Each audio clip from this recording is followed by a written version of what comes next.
Assalamualaikum warahmatullahi wabarakatuh. Waalaikumsalam warahmatullahi wabarakatuh. Bismillahirrahmanirrahim. Alhamdulillahi rabbil alamin. Wassalatu wassalamu ala sayyidina Muhammadin wa ala alihi wa sahbihi ajma'in, amma ba'd. Al-mukarramun wal mukarramat, para guru dan asatidah, semua yang hadir, bagi Haji Muhammad Misjan, bagi Ahmad Habibi, bagi Abdul Hamid, juga Ketua Masjid An-Nasuha. Ini kalau salah ngomong bukan An-Nasuha, bisa Anusaha. Guru kita Bapak Kiai Haji Dr. Andes Muhammad Satibi, juga guru kita yang belum bisa hadir Bapak Kiai Haji Muhammad Ja'far, kita doakan mudah-mudahan diberikan sehat dan afiat. Pengurus Majelis Ta'lim Ukhuwah Islamiyah Bapak Ustadz Haji Muhammad Basrain dan juga Bapak Ustadz Haji Muhammad Tahir, Bapak Ibu jamaah yang dimuliakan Allah, as-saihun was-saihat, moga-moga semua dicatat sebagai ahli surganya Allah. Alhamdulillah kita bisa hadir meskipun ya rada-rada ngantuk kali ya. Kita bisa lanjut, moga-moga berkahnya ngaji di bulan puasa ini dilipat gandakan pahalanya oleh Allah. Halaman 85 yang atas. Bismillahirrahmanirrahim. Wa tsaniha, lesan yang kedua, laki-laki merdeka boleh menikahi budak wanita adalah bi khaufihi, sebab takutnya si laki-laki itu zinan, kepada perbuatan zina, bi ghalabati syahwatin, sebab kuatnya gejolak syahwat, wa dha'fi taqwahu, dan lemahnya ketakwaan si laki-laki itu. Fatahillu, maka halal bagi menikahi maka halal budak wanita itu bagi si laki-laki merdeka tadi, lil ayati, karena ayat 25 surat An-Nisa. Di situ enggak disebutin ya, bunyinya faman lam yastati minkum taulan ay yunkihal muhsanatil mu'minati famimma malakat aymanukum, seterusnya sampai akhir ayat yang berbunyi dzalika liman khasyal anata minkum. Nah itu silahkan dibuka ayat 25 surat An-Nisa. Laki-laki merdeka aslinya enggak boleh nikah sama budak perempuan, kecuali pertama karena tidak mampu membayar taulan mas kawinnya wanita merdeka. Yang kedua ini yang disebut dzalika liman khasyal anata minkum, karena dia di samping enggak mampu bayar mas kawin wanita merdeka, dia sudah takut terjerumus pada perbuatan zina si laki-laki ini, karena syahwatnya sudah terlalu ya bergejolak, sementara ketakwaannya kepada Allah kurang, maka diperbolehkan. Fa in dha'afat syahwatuhu, tapi kalau syahwatnya itu lemah,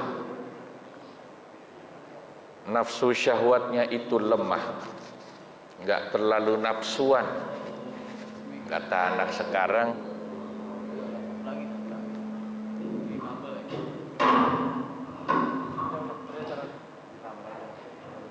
kalau kata orang sekarang enggak terlalu sangean ngelihat perempuan itu. Walahu taqwan, dan bagi laki-laki itu punya sifat takwa, au muru'atan au muru'atun, atau muru'ah. Muru'ah itu mirip dengan sifat takwa, tapi lebih khusus. Kalau takwa itu dia takut dengan yang diharamkan Allah.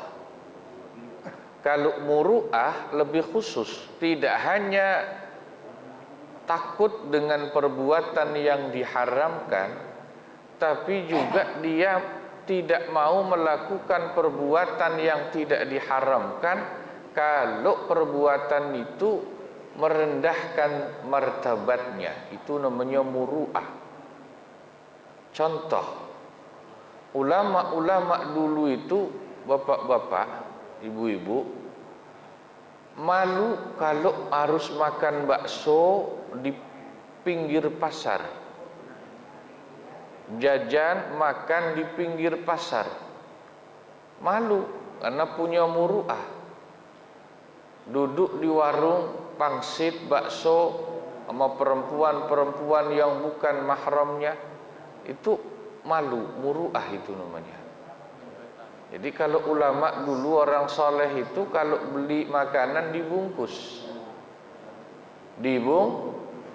makan di rumah, itu namanya punya muru'ah.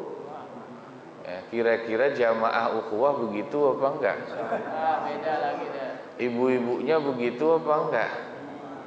Kalau beli bakso makan di tempat apa bawa pulang? Ya? Au hayaun, atau punya rasa malu. Makanya dikatakan la haya aliman la muru'ata lahu.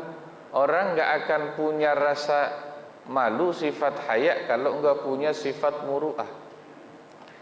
Yastaqbihu ma'ahu zina, yang karena takwanya, karena muru'ahnya, karena sifat hayaknya,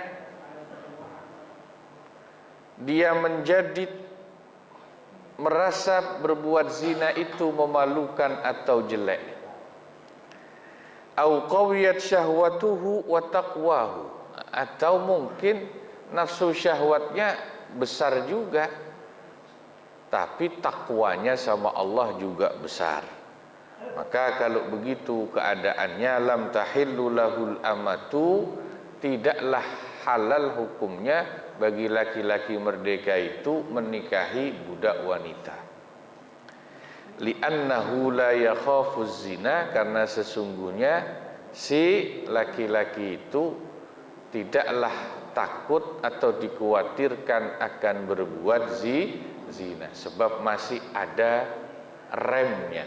Sifat takwa itu rem, ibarat kendaraan itu rem pengaman yang bisa menghalangi dia, memagarinya dari perbuatan zina. Kayak puasa juga. Puasa itu adalah kendali kita, rem kita dari perbuatan maksiat. Aturan mau ngomong jelek, ingat lagi puasa. Aturan mau maksiat, ingat lagi puasa. Nah, itu.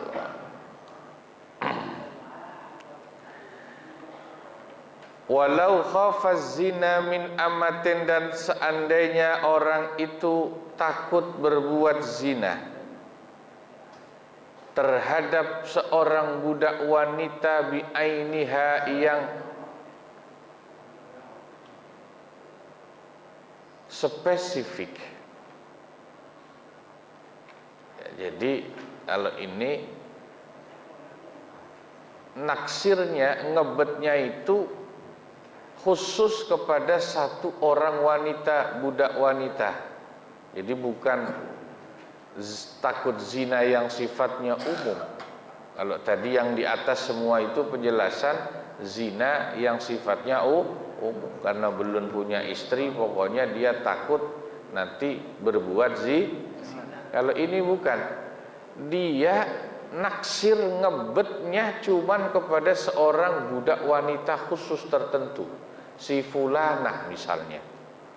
Liquwati mailihi ilaiha, karena begitu kuatnya dorongan hati si laki-laki itu terhadap budak wanita tersebut. Ini bagaimana kalau begini? Boleh apa enggak kemudian dinikahi si perempuan itu? Boleh apa enggak? Boleh apa enggak? Tidak boleh. Justru. Maunya Bapak mah boleh aja. Lam tahilla lahu, maka justru tidak halal. Si budak wanita itu bagi laki-laki tadi, kama sarrahu bihi, sebagaimana para ulama telah menjelaskannya. Nah ini menarik, kenapa enggak boleh? Karena itu berarti penyakit, Pak. Obsesi namanya. Naksir seorang perempuan, satu orang perempuan maksudnya ya, yang tertentu si fulana, sampai terbayang-bayang kebawa mimpi, itu malah kalau dia itu statusnya budak wanita tidak halal untuk dinikahi. Karena itu penyakit jiwa namanya. Penyakit obsesi. Yang justru harus dilawan. Yang justru harus dilawan. Nanti ini yang sering jadi masalah ini begitu. Ya. Ngebetnya cuman satu perempuan tertentu. Nah, itu bahaya. Ya, makanya ada syair dari ulama tentang seorang laki-laki yang disebut laki-laki sejati itu yang seperti apa? Kata ulama dalam syair, laisa syaja'ul ladzi yuhmi farisatahu yaumal qitali wa narul harbi tashta'ilu. Bukanlah seorang lelaki pemberani yang bisa mengendarai kudanya di medan perang di tengah kecamuk api yang berkobar. Itu bukan pahlawan, bukan pemberani. Lakinna man ghadda tarfan aw thana qadama anil harami fadzakal farisul batalu. Akan tetapi pahlawan lelaki sejati itu lelaki yang mampu menundukkan pandangan matanya, menjaga langkah kakinya dari yang diharamkan Allah. Itulah seorang pahlawan dan pemberani yang sesungguhnya. Makanya ini terakhir ya, nanti persiapan buat lebaran. Kita udah puasa sebulan, jangan sampai lebaran niatnya baik malah dapat dosa. Di antara cara kenapa dilarang ya menghindari dosa maksiat zina adalah laki-laki perempuan ajnabiyah yang bukan mahram enggak boleh salaman ya. Tidak boleh salaman sentuhan lebaran cukup salamannya pakai lisan. Assalamualaikum ya. Ya Pak Ustadz Tahir ya, sama ibu-ibu banyak fansnya beliau ini ya. Cukup salamnya laki-laki dan perempuan itu dengan lisan, tidak perlu musafahah. Kalau laki-laki sama laki-laki silahkan salaman jabat tangan. Nah itu terakhir dah ya, diingat itu penting. Nanti lebaran jangan sampai bikin dosa seenaknya main salaman aja ya. Wallahu a'lam bissawab, ilaihil marji'u wal ma'ab. Kurang lebihnya mohon maaf. Wassalamualaikum warahmatullahi wabarakatuh.